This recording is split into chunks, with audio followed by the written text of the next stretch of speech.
Christian Carillon, comment avez-vous tourné ce film? On a tourné ce film en utilisant un principe, un concept qui était que j'ai demandé à Guillaume Canet, l'acteur principal, d'accepter de tourner un film sans lire le scénario. Tout simplement parce qu'il interprète un homme qui est toujours absent, qui n'est jamais là et qui ne sait pas, évidemment, ce qui s'est passé en son absence. Donc j'ai voulu plonger dans la vérité de ça. Je dis voilà, je te donne le point de départ, mais c'est tout. Et tu vivras heure par heure ce qui se passe en direct sous la caméra. Alors concrètement, quand vous tournez, quelles consignes lui donnez-vous? Je lui donne comme simple consigne de se laisser faire, de se laisser embarquer. Et en fait, la consigne, elle est simple, c'est de vivre naturellement les choses. Comme on n'a pas de texte, comme on n'a pas répété, comme on n'a rien fait, on le plonge tout de suite dans le vif du sujet. Et en fait, il ne joue pas, enfin, il ne joue pas.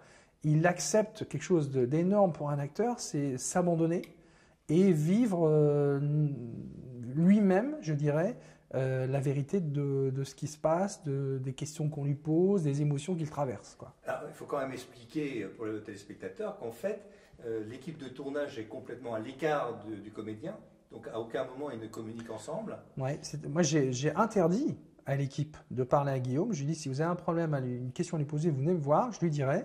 Parce que ma hantise, c'était une fuite, qu'il puisse deviner ce qu'il attendait le lendemain, par exemple.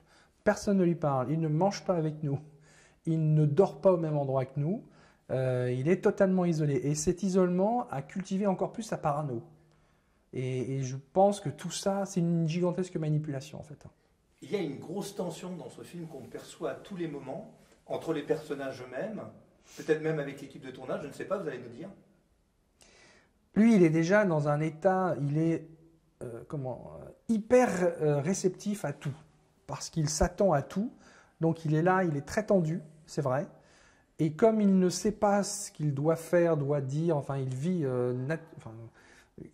animalement parlant les choses, les acteurs qui sont en face de lui, certes ils ont le scénario, on a fait 2 semaines de répétition ensemble sans Guillaume Canet, mais comme ils ne savent pas ce que lui va faire, ça met une tension qui est effectivement, je pense, palpable. Mais même l'équipe elle-même est tendue. Parce que comme on ne sait pas s'il va se lever, s'il va s'allonger, s'il va passer par la fenêtre, etc., l'équipe est sur le qui-vive pour pouvoir le suivre quoi qu'il arrive. Donc si je comprends bien, vous ne lui avez pas donné de consignes, mais lui-même ne vous avertit pas de ce qu'il fait. Parce qu'il n'en sait rien lui-même. Et il découvre l'intrigue au fur et à mesure. Ouais. Je suis allé le chercher à Paris. Je suis rentré chez lui, je lui ai fait sa valise, je lui ai dit tu prends ça, ça, ça, ça et ça. On a pris le TGV Gare de Lyon et dans le TGV il y a une caméra et c'est parti. Et même vous avez été jusqu'à lui dire, ou à le tromper en lui disant tu emportes un costume qu'il ne portera jamais. Oui, je lui ai mis des fausses pistes sous le nez pour qu'il ne cherche pas dans la bonne direction. Je l'ai leurré. Donc effectivement, je lui ai dit tiens, tu prends ce costume, c'est super important. Et donc on a tourné en 6 jours. Donc il a passé 6 jours à transporter un costume pour rien. Et il se demandait, mais bon sang, à quelle occasion je vais pouvoir utiliser ce costume? Et tant qu'il se pose cette question-là, il ne peut pas se poser les bonnes questions. Et vous avez tourné à 2 caméras et vous m'avez même expliqué, si j'ai bien compris, qu'il y a une caméra qui est à un endroit, mais vous ne savez pas s'il va venir à cet endroit-là. C'est-à-dire qu'effectivement, quand il joue avec un autre acteur, on a 2 caméras parce qu'on ne va pas faire de champ contre champ. Hein, c'est pas possible dans cette idée de tout sur le vif.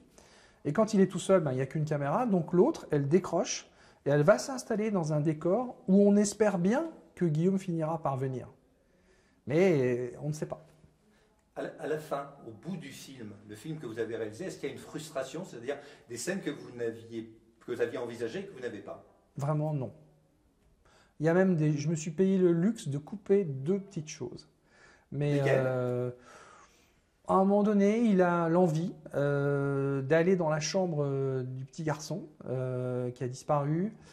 Et là, je me suis dit, ouais, c'est la chambre du fils. C'est pas possible. J'ai pas envie de ça. Donc au montage, j'ai pas gardé. Mais pas de frustration.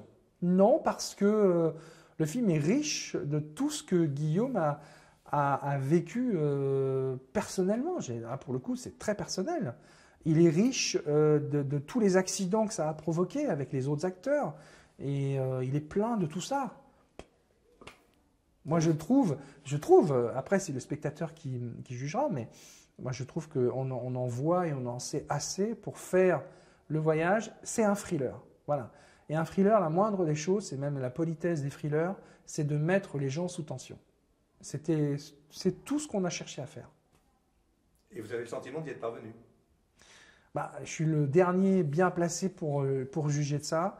Moi, j'étais en tension pendant le tournage, pendant tout le temps. Tout le temps. On est sorti des 6 jours épuisés, rincés, comme si on avait tourné un film en 10 semaines. Après, il me semble qu'il en reste quelque chose à l'image, à l'écran, à voir le 20 septembre.